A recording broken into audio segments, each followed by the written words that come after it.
Donc le titre, c'est le titre de la leçon. Ce sont les transformations chimiques qui s'effectuent dans les deux sens.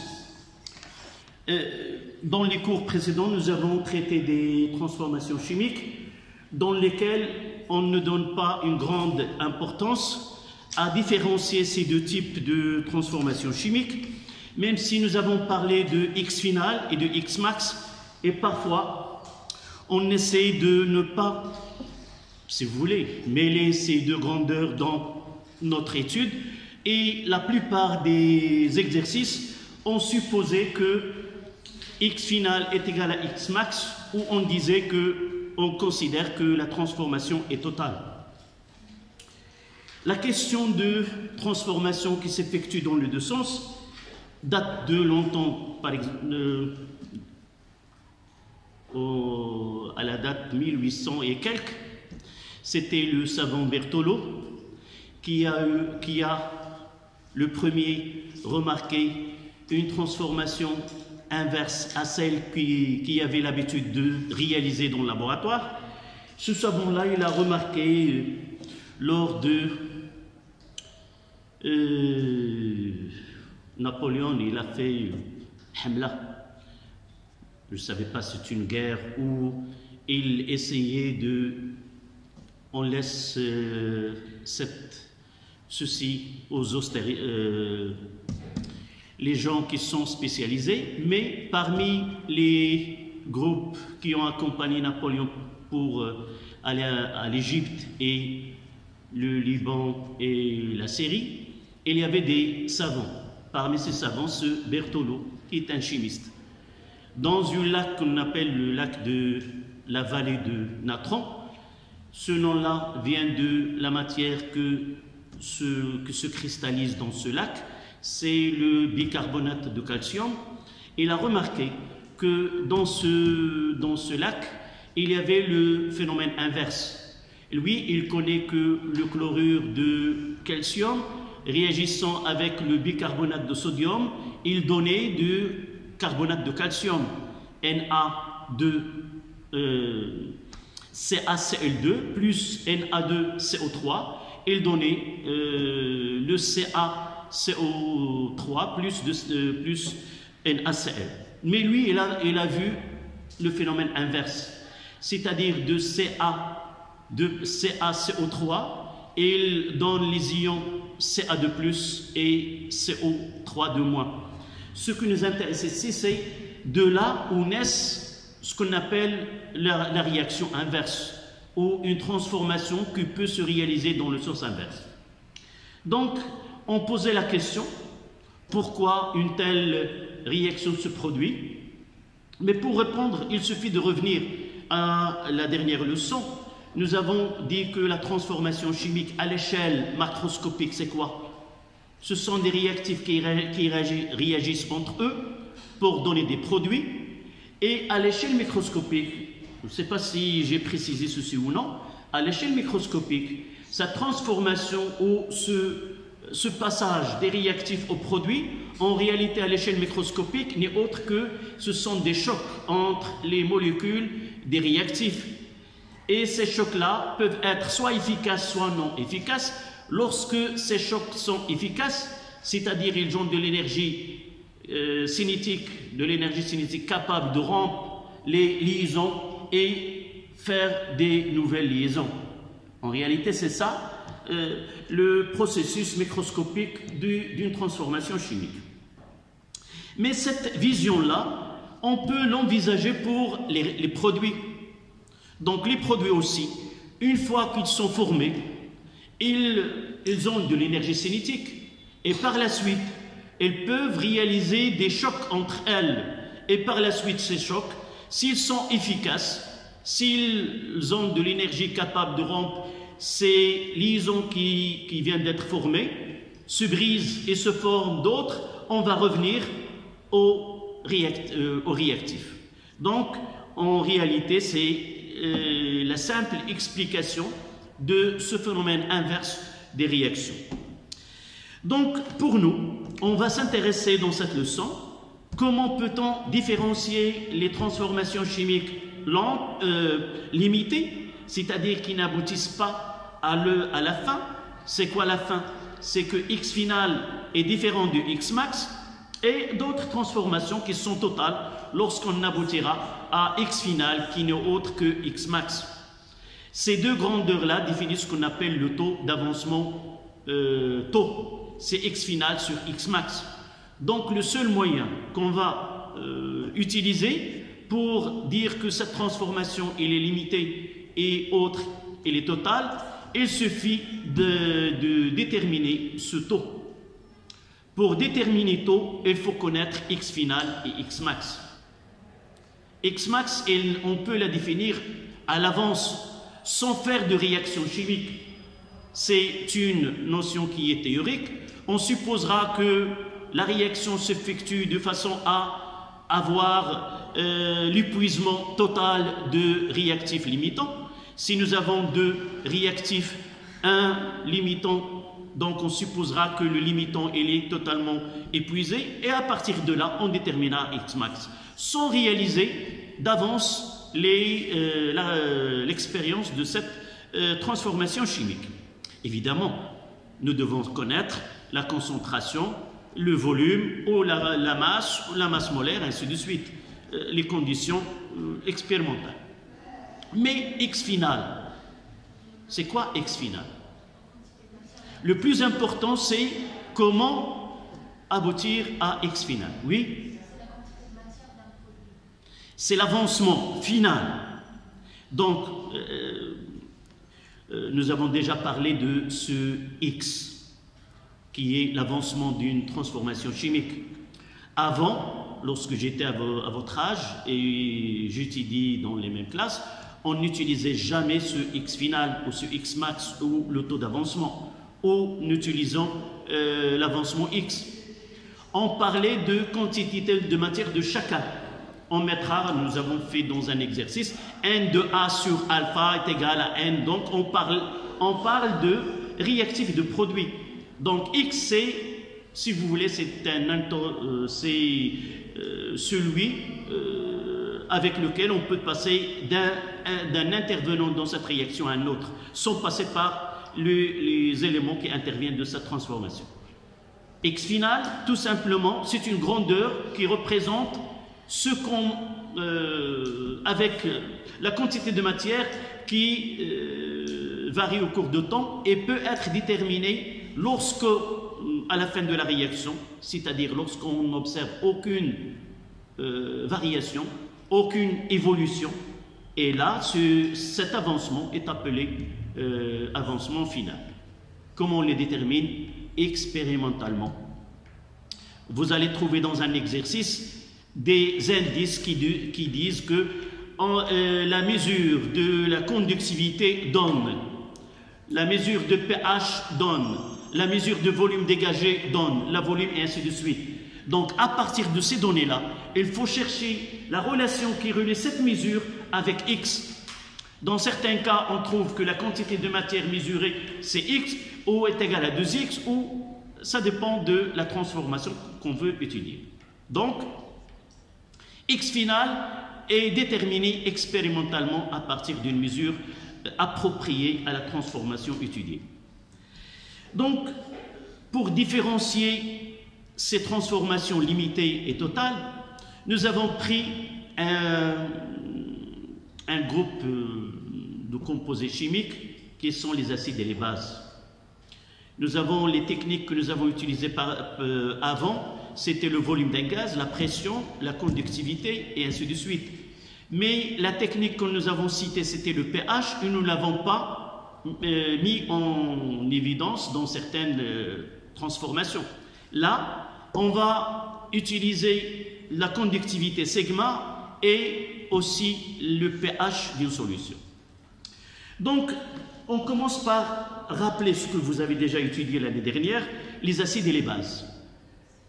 Les acides et les bases, ce sont des produits chimiques qui ont des propriétés chimiques identiques, qui réagissent de la même façon, mais elles sont régies par trois théories, trois savants ont proposé comment définir ces produits et comment réagissent.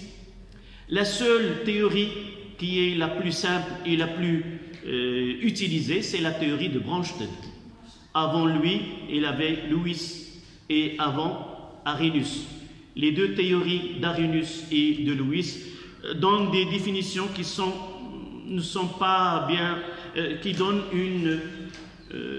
si vous voulez, par exemple, celle de Lewis, elle parle d'un doublet électronique. Et si on utilise cette définition avec les oxydants et les réducteurs, on aura de mal à différencier une réaction acide-base et une réaction d'oxydoréduction. C'est pour cela qu'on utilise la théorie de Bronsted. Qu'est-ce qu'il dit?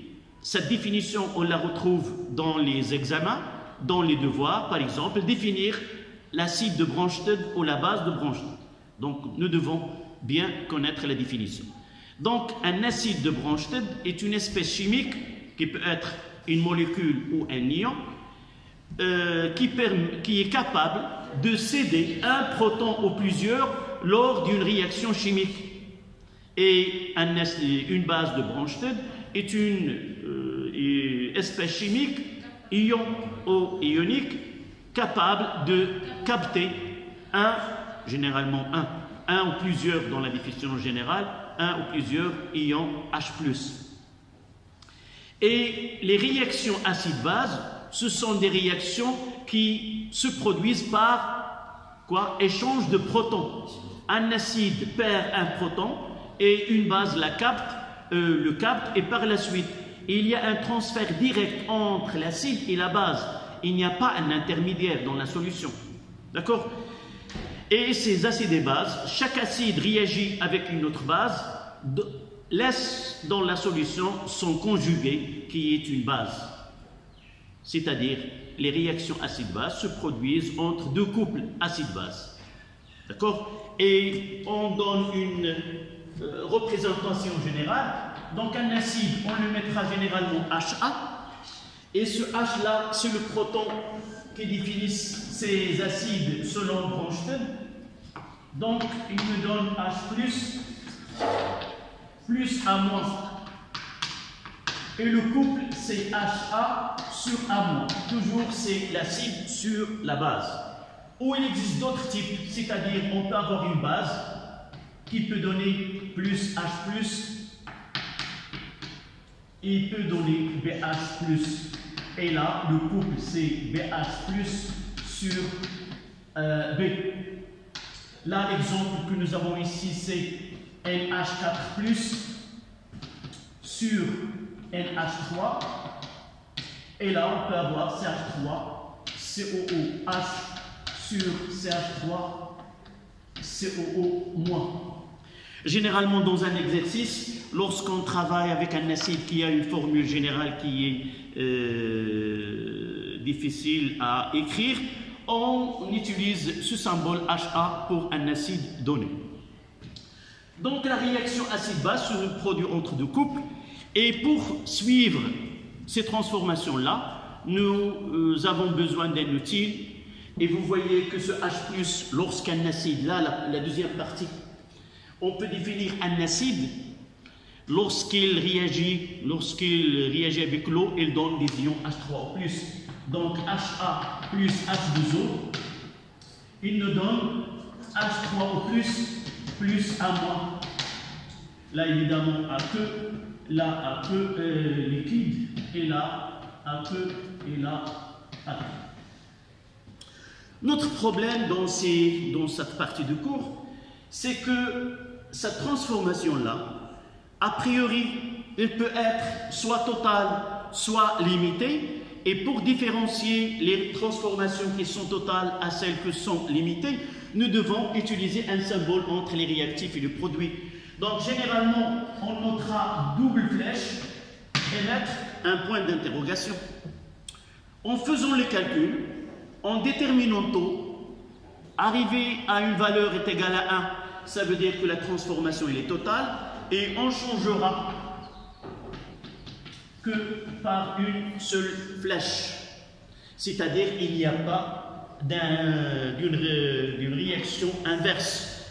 Et si taux est inférieur à 1, on utilise double flèche.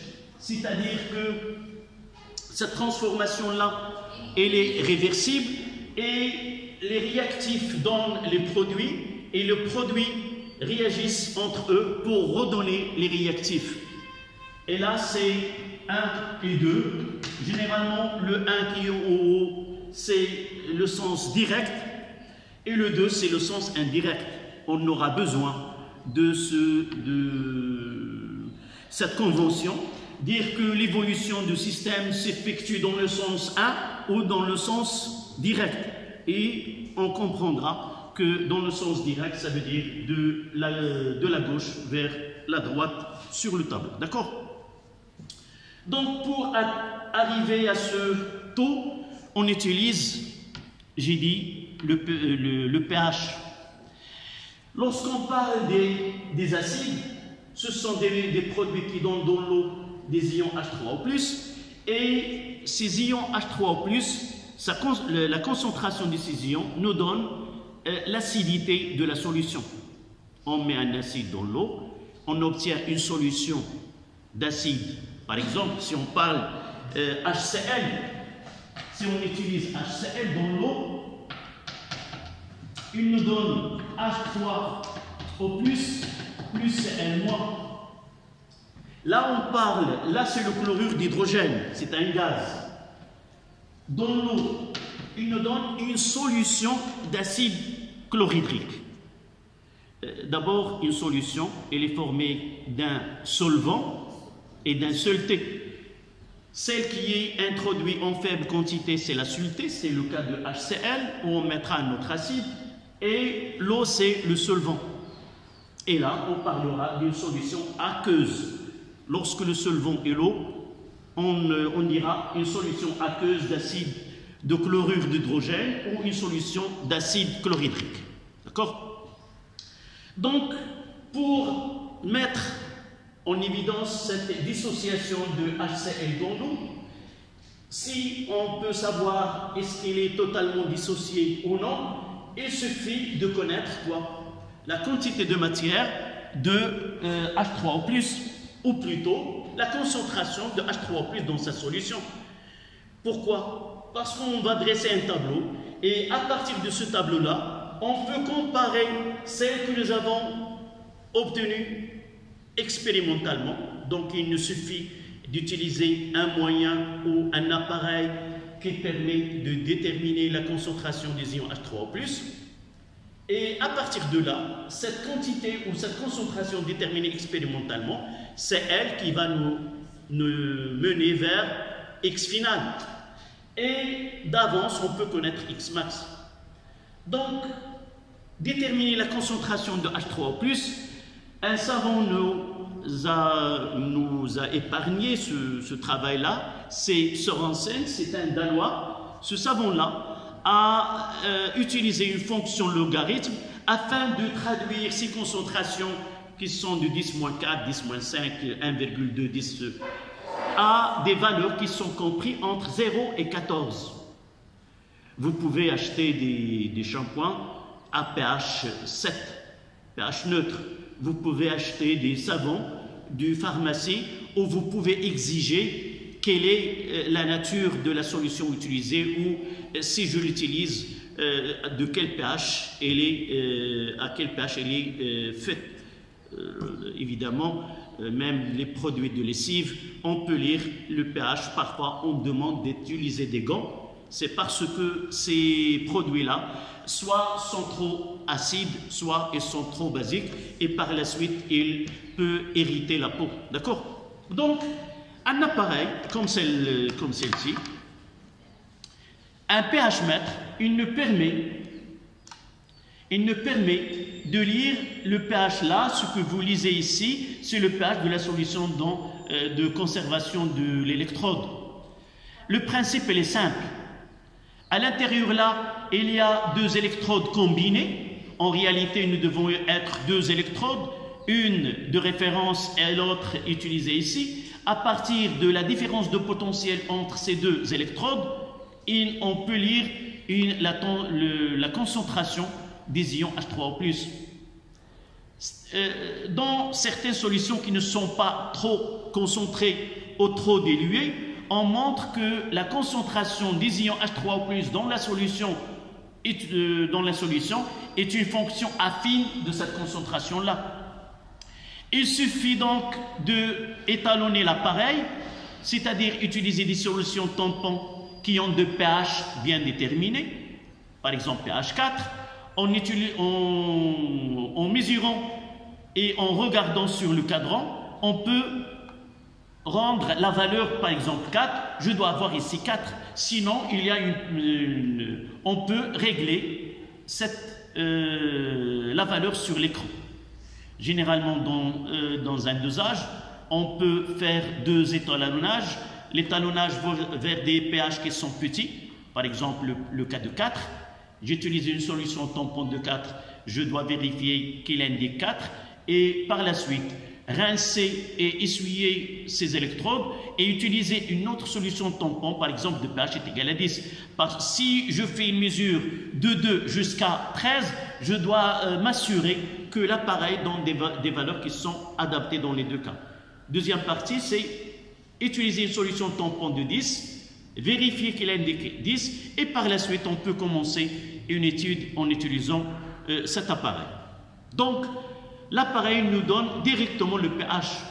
À noter que cet appareil, il a une précision de chiffre après la virgule, c'est-à-dire la variation de pH est sensiblement égale à 0,05, c'est-à-dire une variation de 5 unités de la deuxième valeur après la virgule. C'est-à-dire il n'est pas très précis. Mais on peut accepter dans cette précision-là. Donc, il y a autre méthode qu'on ne va pas utiliser ici. Évidemment, le pH, nous pouvons le suivre de 3 manières différentes. Par exemple, si nous voulons déterminer à peu près le pH, je vais utiliser une solution et connaître dans quelle partie de pH, je peux utiliser le papier pH. Le papier pH, c'est quoi? C'est un mélange de plusieurs indicateurs colorés. Ce papier il a été imbibé de ce mélange de solutions, puis il est séché. Et ce que nous savons d'après l'année dernière, que les indicateurs colorés, ce sont des substances organiques. Les caractéristiques de ces substances, c'est que c'est un mélange d'acide et de sabage conjugués. On traitera par la suite ces acides, ces indicateurs colorés. Et chaque indicateur coloré, il a une zone bien définie à partir de laquelle il change de couleur. Par exemple, vous avez vu l'année dernière que le BBT, il peut passer de jaune au bleu et dans un intervalle entre 6,8 et 7,2 à peu près, il devient vert. Donc, il y a une zone de virage. Il vire d'une coloration donnée à une autre. Par exemple, si nous avons intérêt à avoir le pH 7, on utilise cet indicateur coloré qui est le BBT. Et il y a d'autres indicateurs qui ont une zone plus bas et autres qui ont une zone qui est plus haut.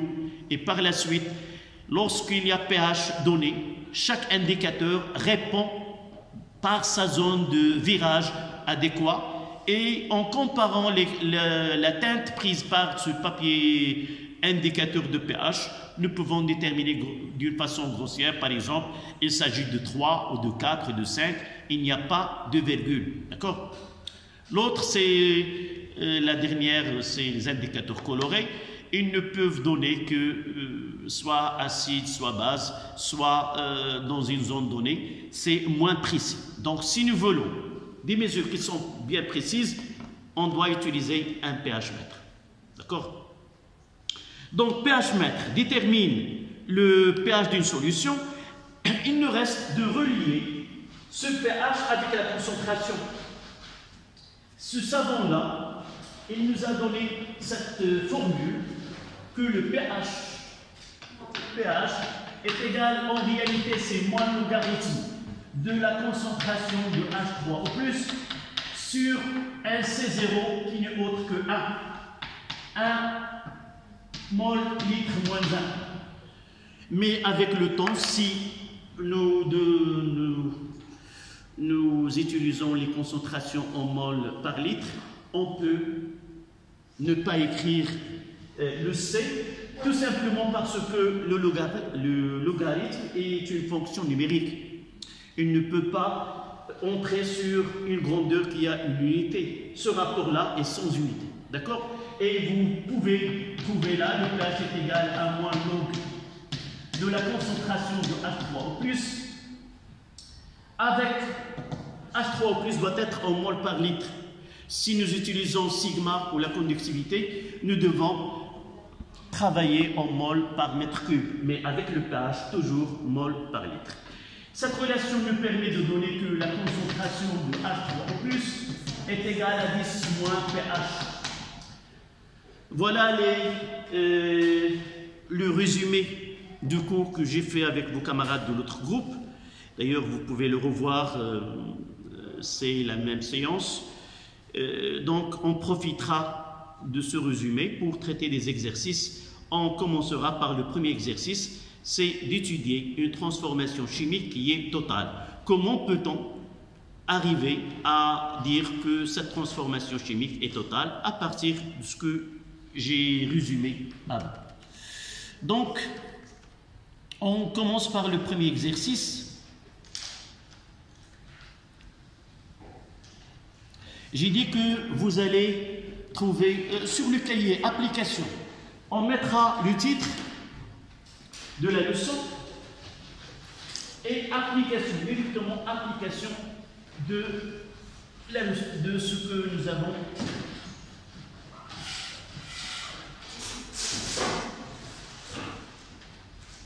Donc le titre c'est réaction aux transformations chimiques s'effectuant dans les deux sens.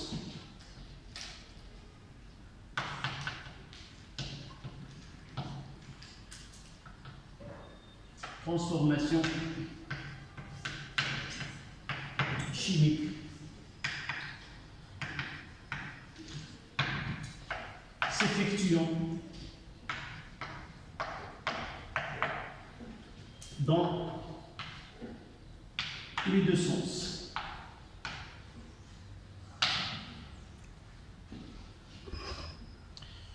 On commencera par application.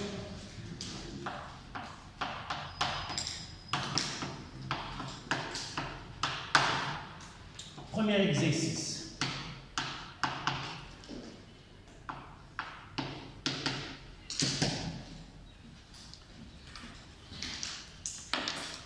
Le premier, c'est de se familiariser avec cette formule de pH avec la concentration de H3O+. Donc, compléter, voilà l'exercice. Compléter le tableau suivant.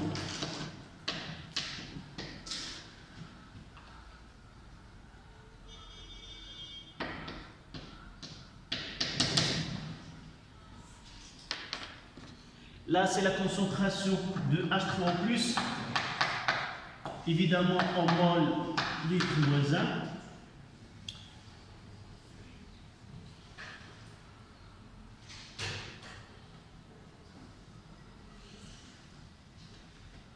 C'est une demande le pH.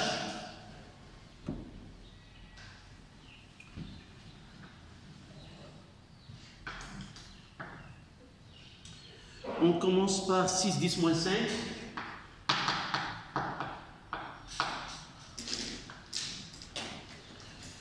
Là, c'est 3,9.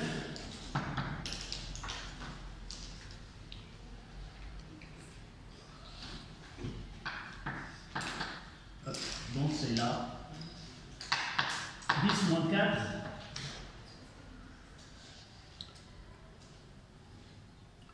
Là, 11,2.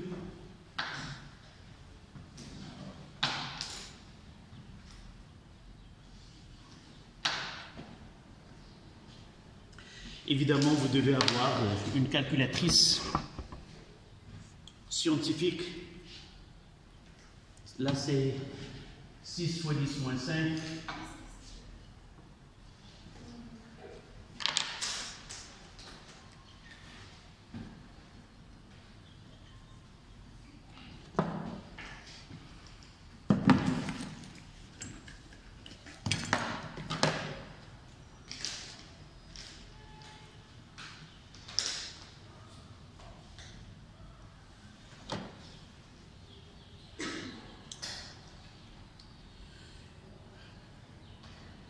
Mademoiselle, je vois que tu utilises ta calculatrice.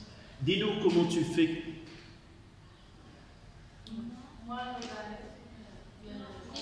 Donc la relation de là, on peut, la concentration de H3O+, c'est est égal à 10 moins pH, où le pH est égal à moins logarithme de concentration de H3O+, en mol par litre. Donc, on utilise la première. Dis-nous ce que tu fais sur la calculatrice, les touches que tu utilises. Oui. Je veux une seule, mademoiselle. Moins, quel moins tu as utilisé? Le moins qui est entre parenthèses. D'accord. Après, tu as utilisé log, LOG, c'est le log décimal. D'accord? 6 points. Il y a ici un bouton où il y a multiplié par 10 à la puissance x. D'accord? Utilisez ce bouton-là plutôt que d'utiliser autre chose. C'est déjà utilisé ici. Et on notera moins 5. Et ça donne combien? 4,22. Est-ce que vous êtes tous d'accord? Oui. D'accord. Mademoiselle, tu nous donnes le deuxième. Donc là, on veut déterminer quoi? La concentration. Donc on doit utiliser cette formule. Oui. Avant, non, je veux pas. Comment tu as fait pour que tes camarades suivent? Oui. Soit qu'on utilise shift et on utilise le log, parce que ces deux fonctions sont deux fonctions réciproques. Donc j'utilise shift, log, et sur l'écran apparaît 10. Je mettrai quoi? Moins 3,9 et ça donne 1,25. 10 à la puissance moins 4. Là, est-ce que j'ai besoin d'une calculatrice? Non. Parce que j'ai ici directement moins pH, moins 4, donc le pH, ça sera 4. Essayez de penser si lorsqu'il n'y a pas une valeur avant 10, 10 à la puissance, vous lisez directement le pH ici. D'accord? Là, c'est 4. L'autre, c'est de la même façon. Mademoiselle, combien tu es? Le dernier? C'est-à-dire? J'attends qu'elle réalise le calcul.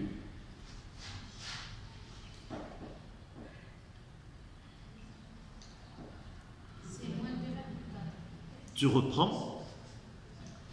Tu utiliseras Shift Log. Vous la laissez. Shift Log. Qu'est-ce que là apparaîtra sur l'écran? 10. Et tu vas moins entre parenthèses. Et puis 11,2. Mademoiselle, il y a un moins entre parenthèses. Ou même le moins, oui. Pourquoi je l'utilise? Elle est petit avec un exposant. Non, je veux entendre. Ça y est, tu refais. Tu refais toute seule et je vais écrire 6,3.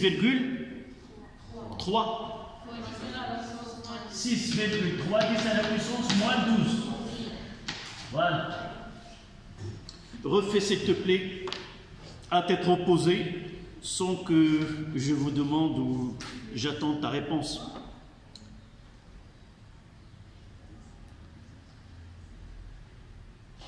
Donc, je veux ça y est? D'accord. Pourquoi? Si on n'arrive pas à déterminer dès le début, l'exercice, tout le travail que tu vas faire par la suite sera Faux. Disons. On passe à l'exercice 2. Là, c'est 1. Voici l'exercice 2. Une solution aqueuse de volume. N'écrivez pas solution aqueuse. Le volume c'est V est égal à 2 litres. Et obtenu en apportant 2-10-2 mol d'acide lactique. 2 fois 10-2 mol d'un acide. On n'a pas besoin d'un acide. En réalité, c'est 3 H6O3 HA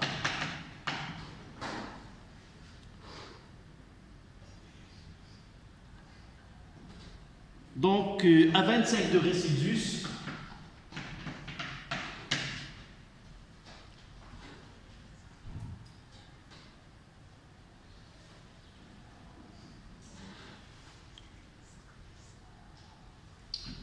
On donne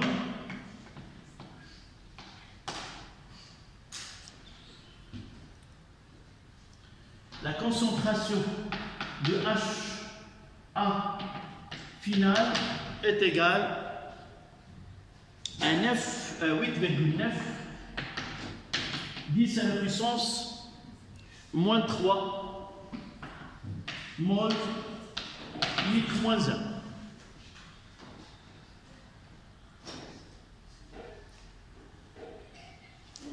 Première question.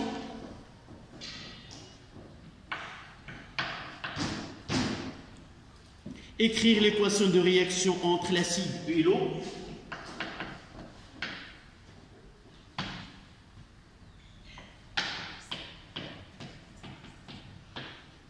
Écrire l'équation entre HA et l'eau.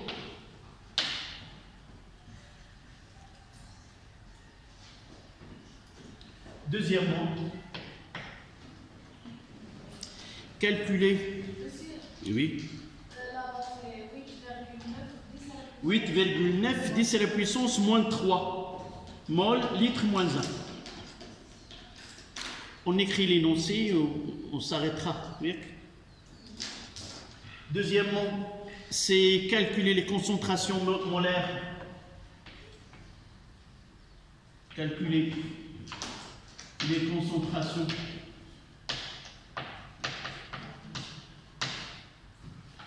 molaires effectives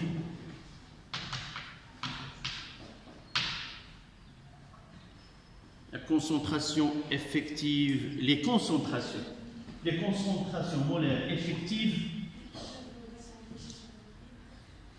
des espèces ioniques en solution. Des espèces ioniques en solution.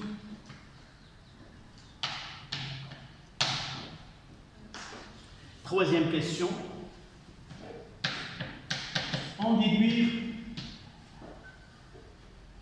le pH. Quatrième question. C'est déterminer taux et conclure.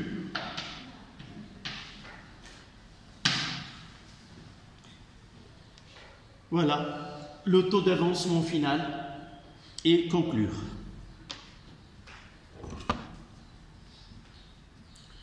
Voilà, on prendra 5 minutes. Donc voici le résumé des données de cet exercice. Nous avons une solution d'acide HA qui est l'acide lactique de formule C3H6O3. Le volume de cette solution est 2 litres et on a utilisé une quantité de matière initiale qui est égale à 2-2 mol. À la fin de la réaction, la concentration de l'acide est HA est de 8,9 × 10⁻3. Première question, c'était écrire l'équation. Donc, écrire l'équation. On peut ajouter en donnant le couple acide-base mis en jeu. D'accord? Écrire l'équation de la réaction.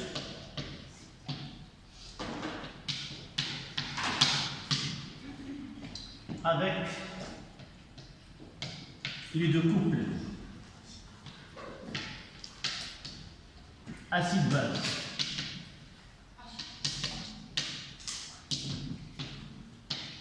Mise en jeu.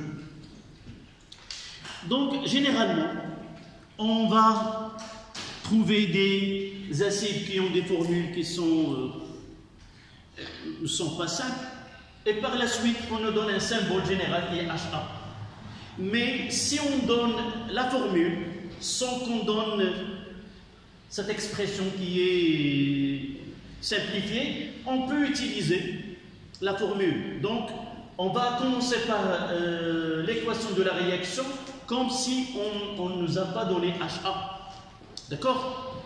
Là, ce que je sais, c'est quoi ça? D'après notre, c'est un acide.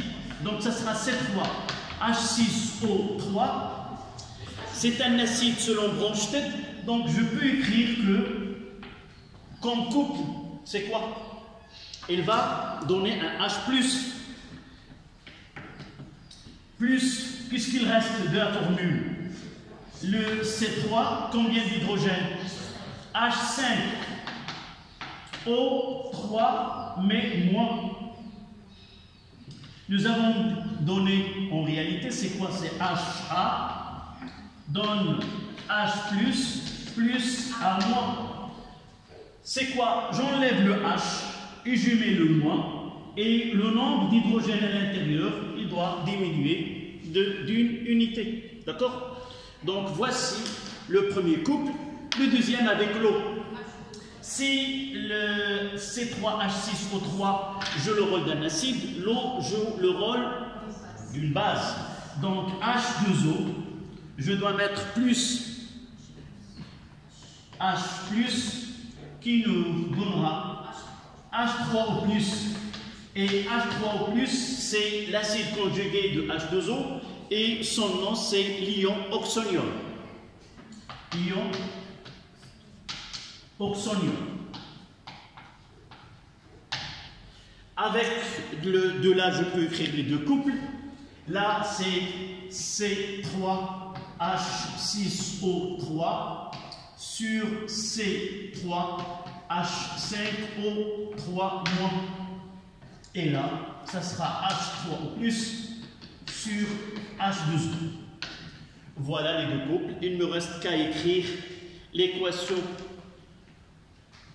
acido-basique entre les deux couples. C'est C3H6O3 plus H2O.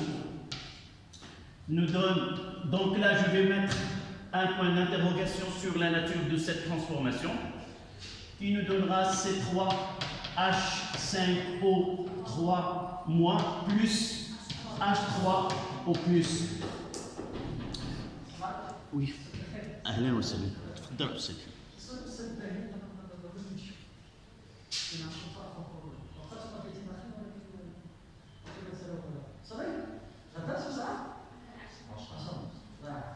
شكرا أستاذ. Donc, en réalité, puisqu'on est dans un exercice d'application, nous avons pris l'initiative d'utiliser la formule de l'acide.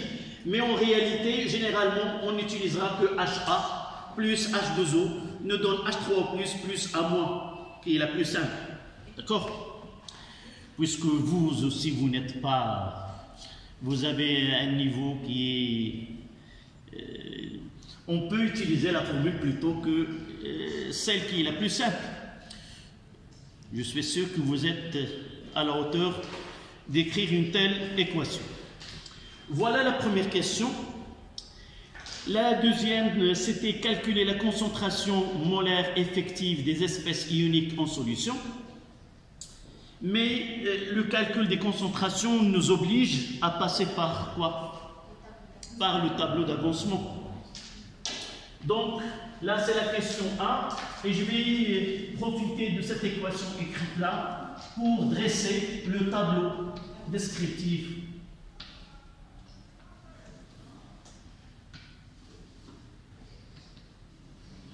Je vais utiliser les 4 étapes: initiale, intermédiaire, finale et maximale.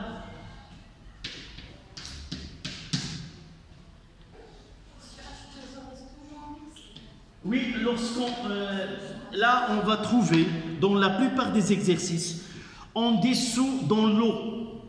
Lorsqu'on utilise en dessous dans l'eau, ce qui est dessous, c'est la saleté et se trouve en faible quantité, et l'eau, elle est en grande quantité. Ça veut dire le solvant. Et toujours le solvant, elle est en excès. D'accord? Toutes les réactions dans lesquelles une substance est dissoute dans l'eau, l'eau sera en excès.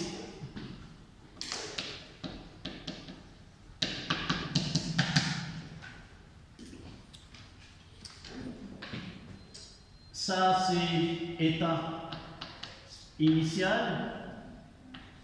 Là, c'est état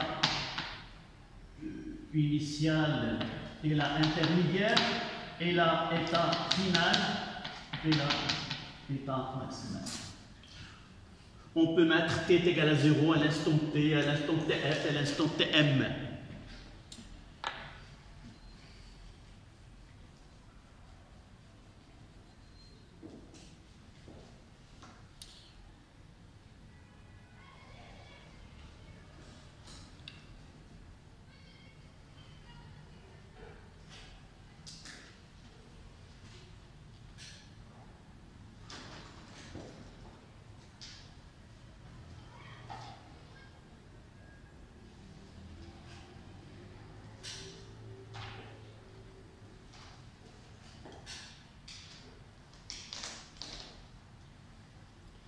Donc, quelle est la quantité de matière initiale utilisée? La solution que nous avons utilisée, il a un volume de 2 litres. Et nous avons apporté combien la quantité de matière? 2 fois 10 moins 2. Donc, on mettra ici 2, 10 moins 2. Et là, c'est 0, 0. Là, c'est 2, 10 moins 2 moins x. Là, c'est x et là, c'est x. Là, c'est 2 moins 2. Moins xf, là xf et là xf. 2, 10 moins 2 moins xm, là c'est xm et là c'est xm.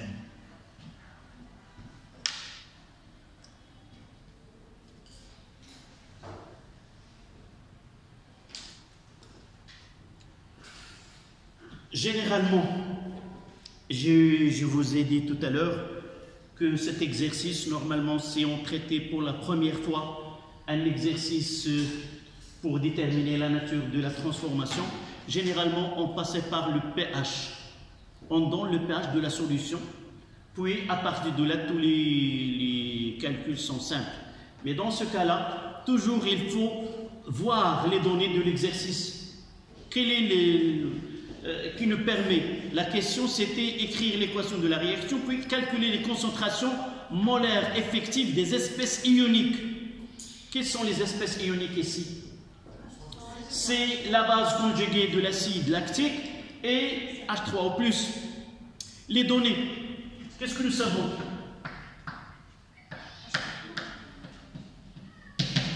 Nous savons quoi? La concentration de HA finale est égale à quoi? Toujours, l'espèce avec laquelle je travaille, je dois... Pourquoi j'ai fait le tableau? Où se trouve HA? Là. Où est l'état final? C'est celle-là. Donc cette concentration n'est autre que quoi? 2 fois 10 moins 2 moins x final sur le V sur V. D'accord? De là, je peux déterminer quoi est égal à 2 fois 10 moins 2 sur V moins x final sur V. Pour simplifier les calculs par la suite, là je peux écrire que HA final est égal à combien? Je remplace dans la première partie ici 2 10 moins 2 sur 2. Ça donne quoi? 10 moins 2. Et là, moins. C'est quoi ce x final sur V?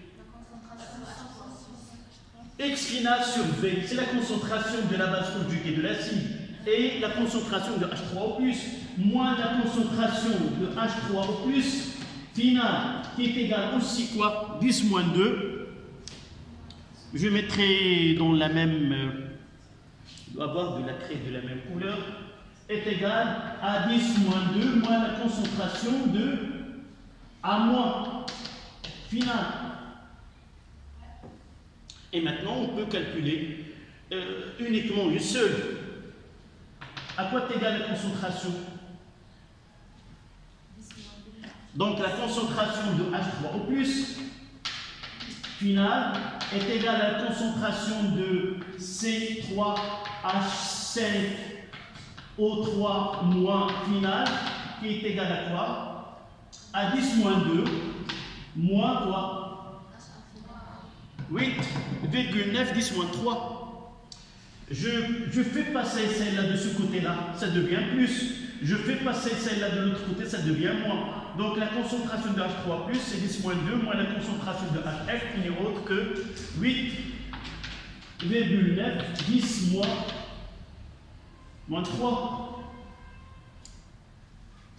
Avec une calculatrice, donc ça sera 10 moins 8,9, c'est 1,1 10 moins 3. 1,1 10 moins 3.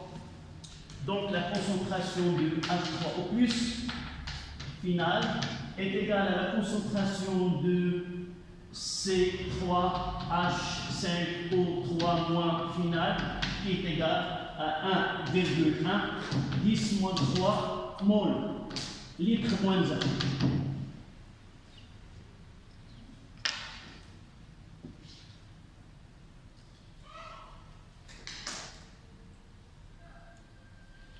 Ça, c'est la question.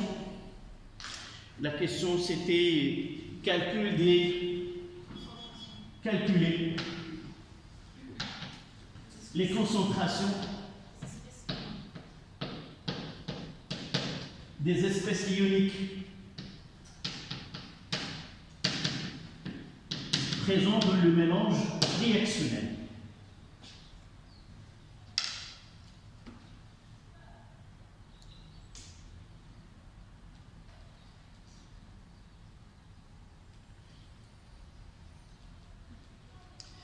Il nous reste la dernière question, c'est calculer la valeur de taux d'avancement final et conclure. Et c'est ça l'objet de la leçon.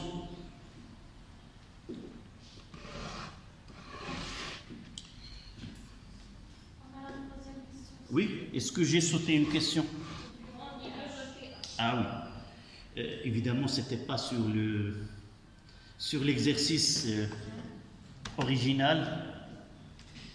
Parfois, le prof ajoute des questions à celles qui étaient sur l'exercice. Donc, dites-moi comment on calcule ce pH. Donc, en déduire le pH. Donc, le pH est égal à moins le logarithme de la concentration de H3O+ finale, qui est égal à moins log de 1,1 10 moins 3. Et ça donne combien? Donc, le pH 2,1. 2,89.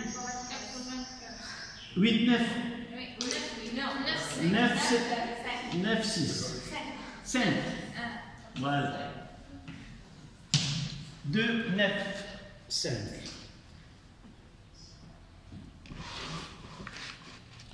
Deux, 9,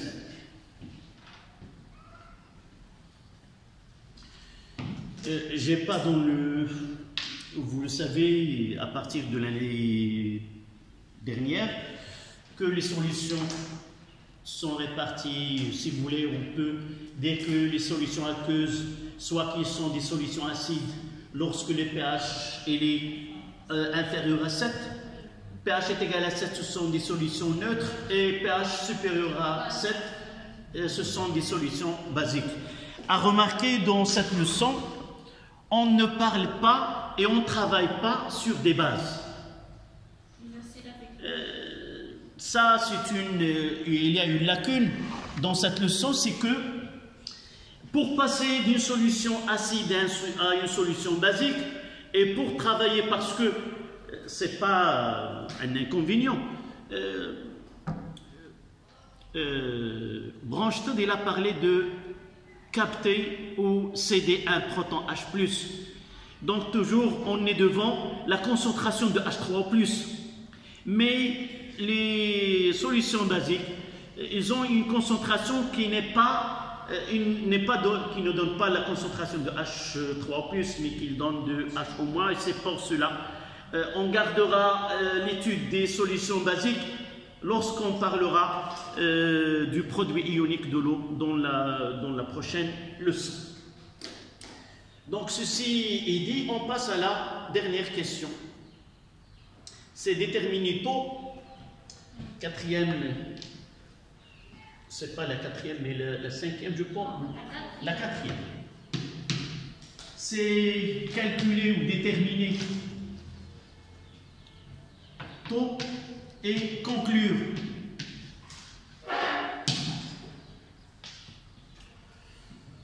Donc taux est égal à x final sur x max.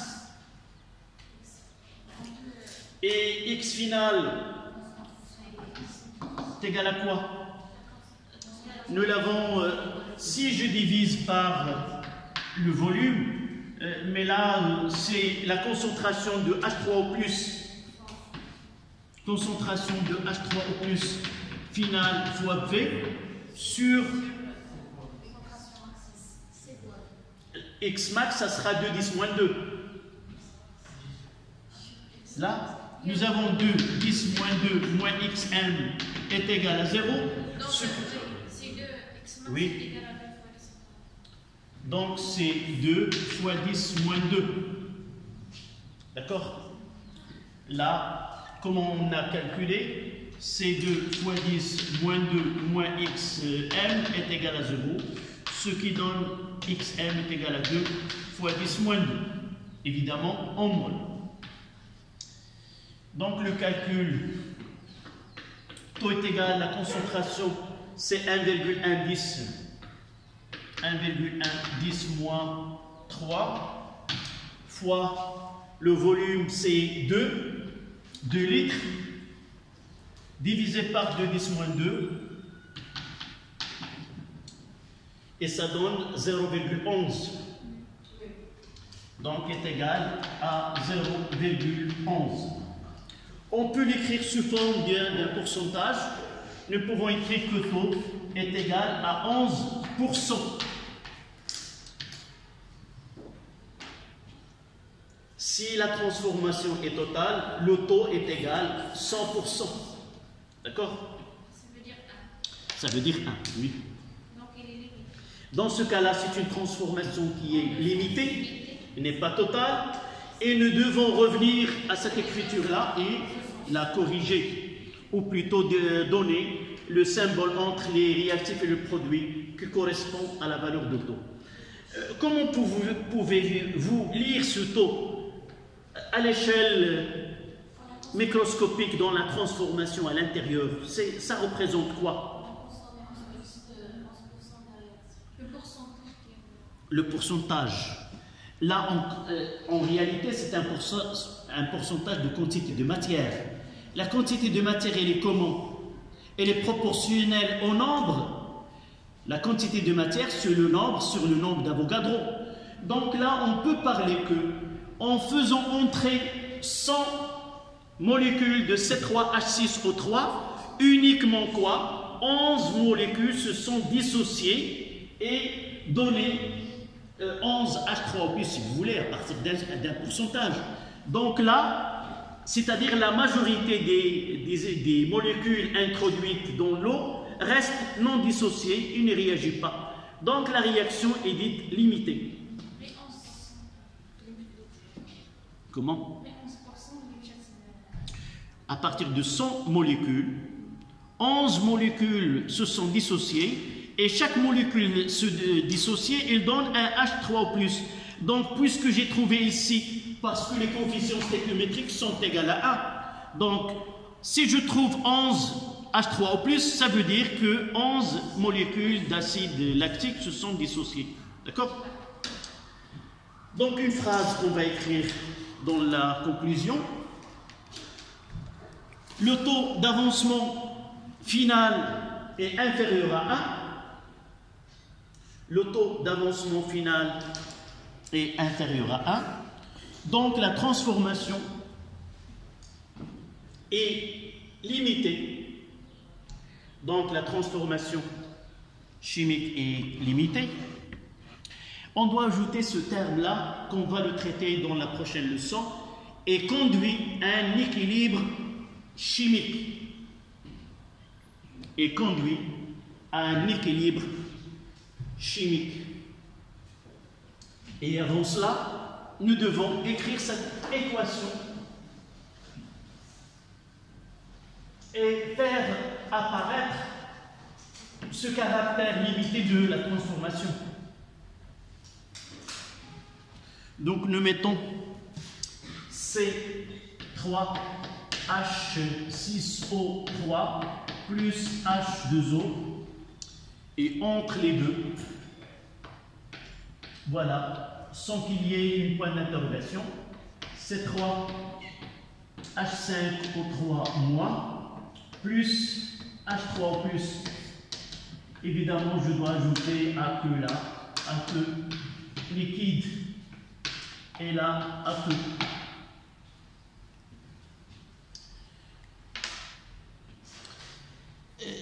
Qu'est-ce que ça veut dire un équilibre chimique là? On parlera d'un équilibre dynamique. En réalité, le début d'études des transformations chimiques limitées a été influencé par des savants de la mécanique, surtout Newton. Et là, essayer d'influencer les transformations chimiques, on parlera d'une transformation statique et une transformation dynamique. Mais ces qualifications ont été dépassées avec le temps et on parle d'un équilibre dynamique. C'est à l'échelle microscopique. Comment on le... D'abord, apparemment, on dit un équilibre lorsque la concentration des espèces mises en jeu dans sa transformation reste constante dans le temps. On commence, comme vous avez vu ici dans le tableau descriptif, avec une quantité de matière de l'acide, l'eau en excès, rien en base conjuguée, en H3+. Avec le temps, X augmente et atteint une valeur limite qui est X finale. Donc, à partir d'un instant donné, on va constater que la concentration des espèces mises en jeu reste constante. On dit qu'on a atteint l'équilibre. Donc l'équilibre ou l'état final, c'est la concentration les concentrations des espèces mises en jeu est constante. Mais à l'échelle microscopique, comme j'ai dit au début, comment on explique cette réversibilité des transformations, c'est que les espèces chimiques qui sont les produits disposent de l'énergie cinétique et cette énergie cinétique, elle est capable de rétablir de nouvelles liaisons, rompre les liaisons qui viennent d'être établies et réaliser des nouvelles liaisons qui redonnent les produits. Et on peut parler d'une vitesse dans le sens direct et une vitesse dans le sens inverse. Au début, c'est la réaction dans le sens direct qui est la plus rapide celle qui est majoritaire, si vous voulez, mais avec le temps, une fois que les concentrations des réactifs diminuent, surtout le réactif limitant, et la concentration des ions des produits augmente, à partir d'un instant, tout ce qui se forme à partir de la réaction de l'acide avec l'eau est régénéré par la réaction inverse. C'est-à-dire, au moment où une molécule de C3H6O3 se dissocie en C3H5O3- et H3O+, le même moment, H3O+, se réagit avec C3H5O3- et reforme C3H6O3. Ça veut dire à l'échelle macroscopique, rien ne se produit. Mais à l'intérieur de la réaction, il y a ce dynamisme, c'est-à-dire il y a toujours une réaction. Il n'y a pas, malgré que les concentrations sont atteintes une valeur limite, mais à l'intérieur, il y a toujours cette réaction entre les produits pour donner les réactifs et les réactifs font la même chose pour redonner les produits. Ce qu'on appelle l'équilibre dynamique. D'accord ? Ça, c'était obligatoire parce qu'on vous pose la question, expliquer l'équilibre dynamique, c'est quoi? On peut le dire d'une autre manière, une phase plus simple. Les chocs efficaces entre les réactifs sont les mêmes entre les produits. Si les réactifs réalisent un nombre donné de chocs efficaces pour donner le produit, les produits réalisent le même nombre de chocs efficaces pour redonner les réactifs. Ainsi, les concentrations restent constantes à l'échelle macroscopique. Donc, on passe à l'exercice suivant. Et là, on va le traiter avec la conductivité sigma.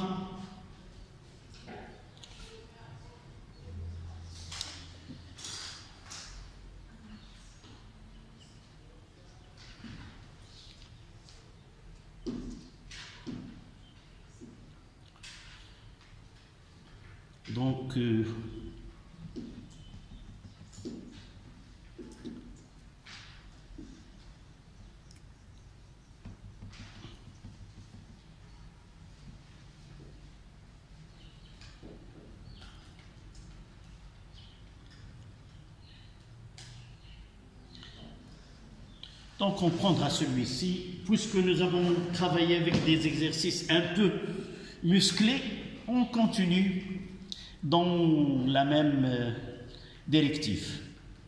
Donc l'exercice 4, j'ai dit vous allez trouver tous ces exercices, par la suite je vais essayer de vous les envoyer dans le groupe WhatsApp ou dans le groupe sur Facebook.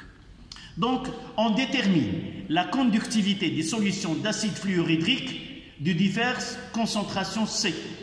Les résultats sont donnés dans le tableau suivant.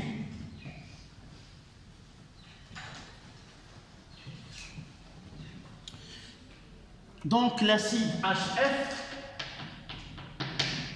on donne les concentrations C en mol litre moins 1 et la conductivité sigma en millisiemens mètre moins 1. On donne en millimol, pour simplifier en millimol, c'est 10, 1 et 0,1. On donne 90, 21,85 et 3,567.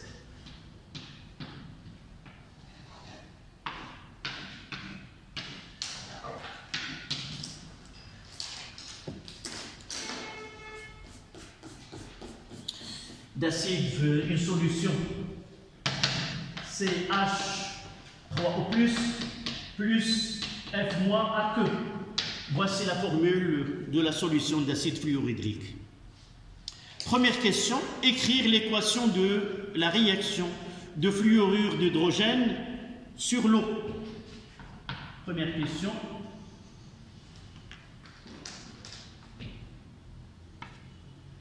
écrire la réaction de HF avec H2O.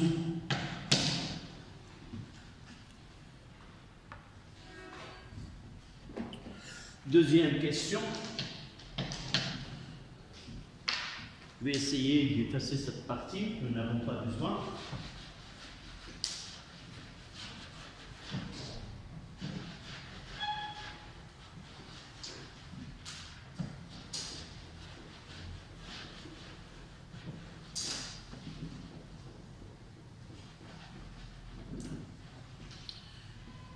J'ai dit deuxième question, déterminer la concentration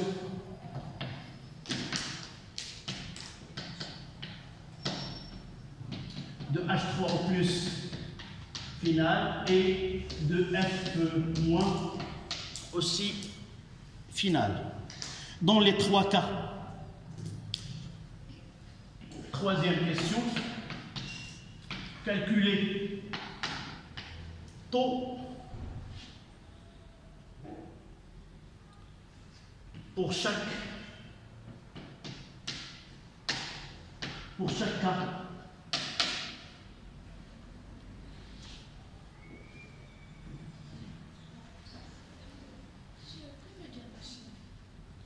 HCl, HF.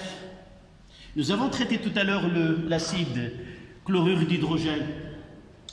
Dans le groupe 7, il y a le fluor, le chlore, le brome, l'iode, c'est le groupe 7. Le fluor, c'est le premier de... D'accord, calculer taux pour chaque cas. Conclure. Calculer taux pour chaque cas. Quatrième question. En déduire la nature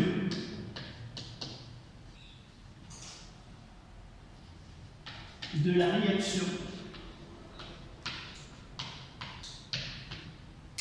et l'effet de la dilution.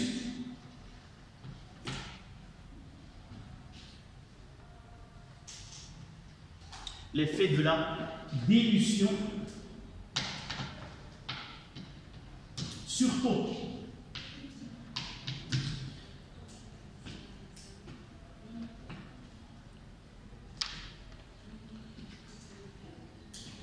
Essayez de chercher un exercice.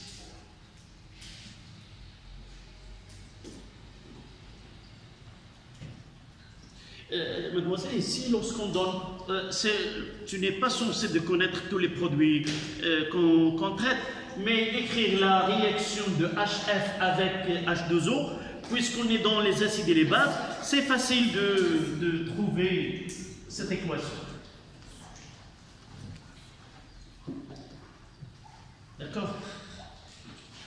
Essayez de prendre une feuille.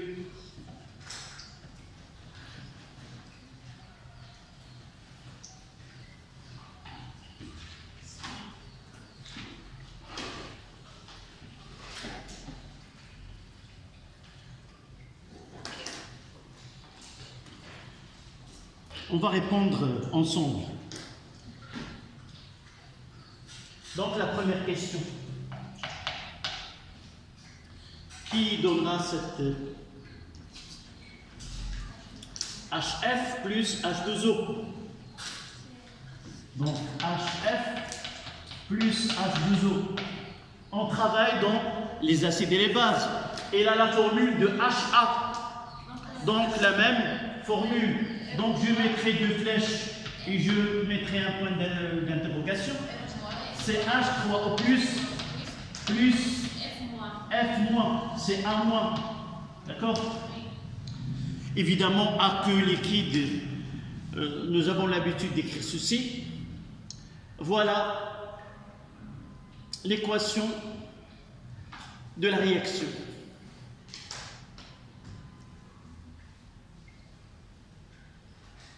Je n'ai pas donné un rappel de sigma. est égal à la somme des lambda I, xi,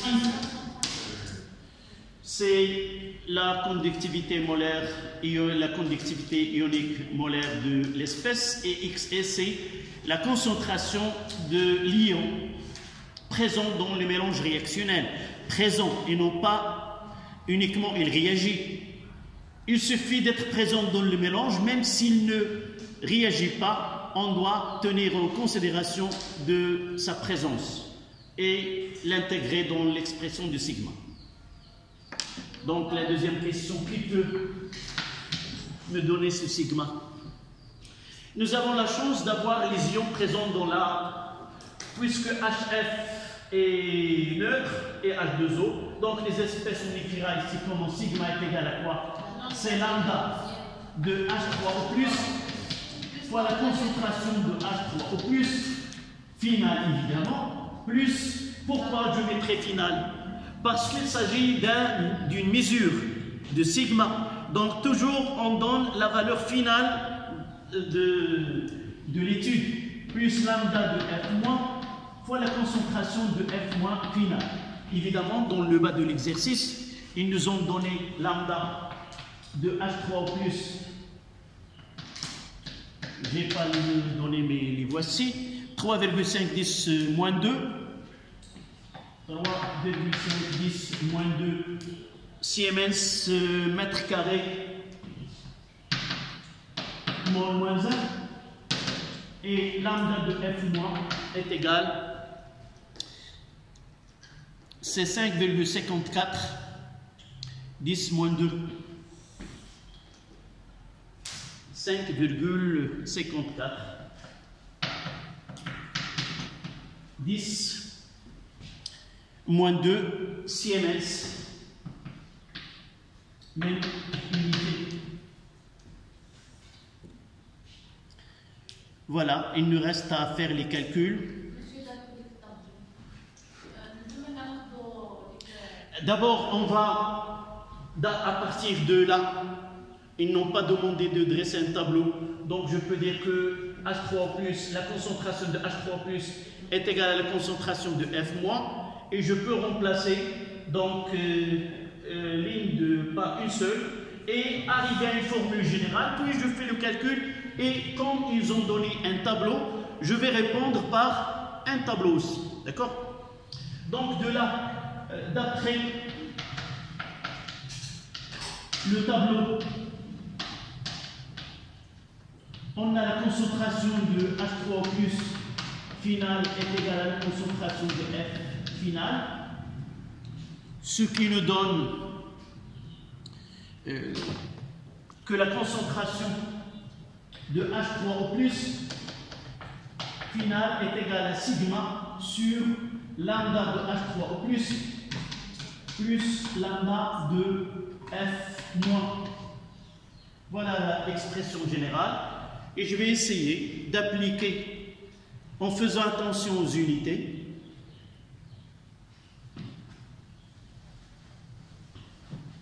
je dois travailler dans le système international pour ne pas se tromper.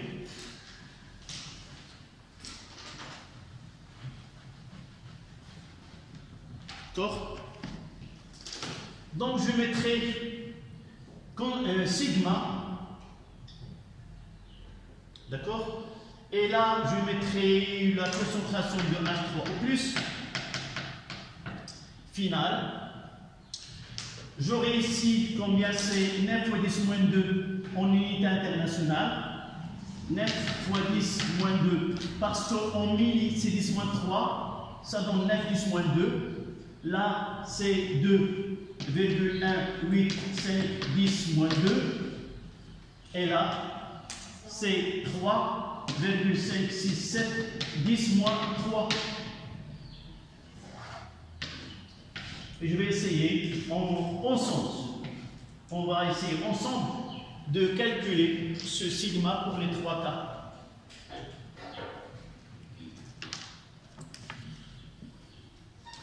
Donc sigma là, quelle est l'unité que je vais obtenir là? Quelle est l'unité?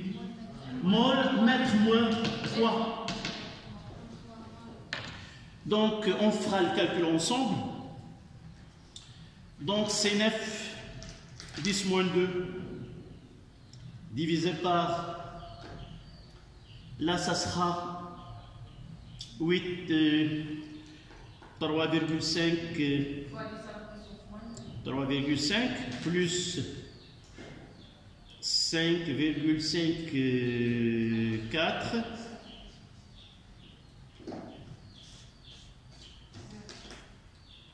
C'est fois 0,99. je vais essayer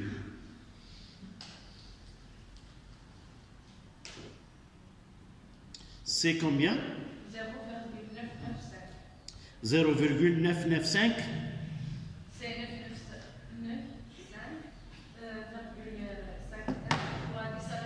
Est-ce que c'est un numéro de téléphone ou... Non, c'est un bon nom. En écriture scientifique? Oui, De ENG, non, c'est 9 virgules. non, Utilise le bouton ENG. Tu l'as utilisé. Dis-moi ce que tu lis. C'est pas une lecture scientifique. Je mettrai là. Là, ça sera. 980. C'est 9 fois 10 moins 2 pour la première. Sur 3,5 plus 5,56. Oui. Ça fait 995,55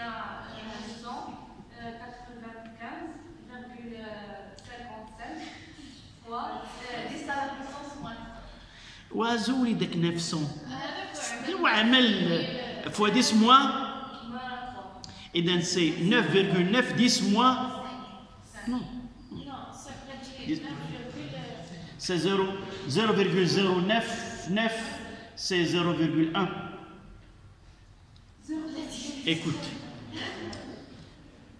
Là, c'est 9 divisé par. On simplifie par ce 10 moins 2. Refaites les calculs. C'est pour ne pas se tromper dans un devoir surveillé. Essayez de faire. Je simplifie par 10 moins 2 et j'aurai quoi? Combien? Voilà. 9,95 10 moins 2. De la même façon, on divisera 2,185 par 3,5 plus 5,56. Je veux entendre au moins deux qui disent la même valeur. 2,41. يلا انتينا المحلله الاقتصاديه ديالنا هذا النهار 2,41. 41. Voilà, on va écrire 2,41 fois 10. À la puissance moins 5. Non, refais les calculs. Tout simplement, j'ai dit, c'est 2,185 divisé par 3,5 plus 5,56. 54. 2,41 10 moins 2. وإلا عولنا عليك تخرجي لنا على الميزانية. Le dernier.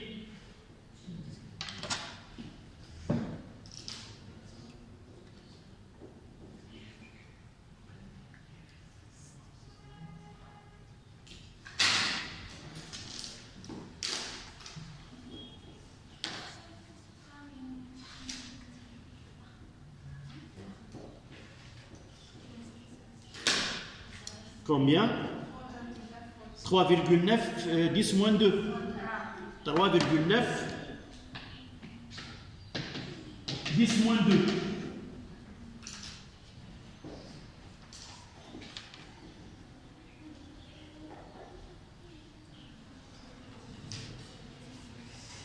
D'accord? Donc pour nous la question, taux, si nous voulons insérer taux ici, nous n'avons pas le temps pour Taux est égal à quoi? Taux est égal À la concentration de H3 au plus oui, sur X. sur le C. Sur C. C'est quoi? C'est X fois V et C fait V moins XM est égal à 0. De là. Donc, il suffit de faire attention aux unités. Donc, si je veux convertir de mol litre moins 1, de mol mètre moins 3 au mol litre moins 1, comment? Il y a un coefficient de 10 à la puissance 3 au 10 à la puissance moins 3. Je pars d'un volume plus grand à un volume plus petit qui est le litre. Donc je dois multiplier par quoi? 10 à la puissance de plus grand au plus petit. 10 moins 3. Si je pars de litres en mètres cubes, je pars de plus petit au plus grand. Donc je dois avoir un coefficient de 10 à la puissance 3. Donc là, ça donne quoi? C'est 9,95 10 moins 2 et moins 3, ça donne moins 5. Sur là, c'est 10 fois 10 moins 3. 10 millimoles par litre. C'est 10 moins 2. Et je continue pour cette... Là, c'est de 41. 10 moins 2 sur... D'accord? Sur C qui est 10 moins 5, là. C'est 10 moins 3. Et ici, c'est 3,9 10 moins 5 sur... La concentration, c'est 0,1 10 moins 3, c'est 10 moins 4. Donnez-moi ces valeurs pour qu'on puisse comparer. Évidemment, tous ils sont inférieurs à 1. Donc ici, ça sera combien? C'est 9,9. 5, 10 à la puissance moins 3. Là, c'est 2,41, 10 moins 2. Et là, c'est 3,9, 10 moins 1.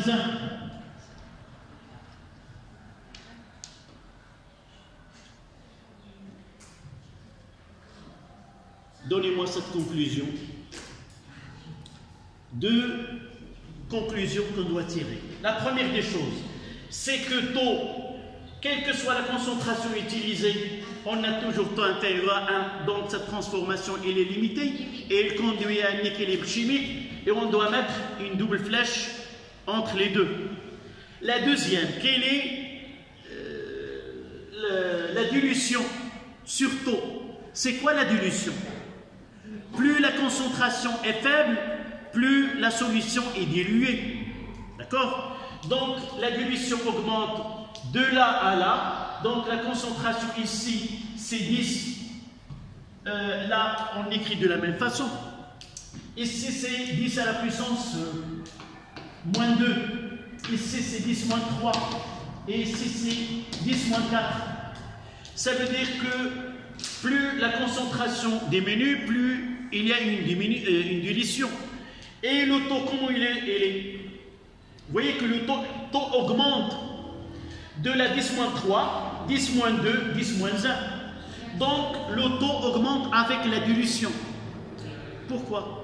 C'est tout à fait normal parce que nous avons taux, c'est la concentration sur C. Plus C est petit, plus le taux est grand. D'accord? Et évidemment, plus la concentration est grande, plus le taux est petit. Voilà cet exercice. Je vous donne d'autres, essayez de les travailler. Uniquement ceux qui sont dans ce chapitre. Merci de votre attention. Essayez de revoir le cours que j'ai fait avec vos camarades de l'autre groupe.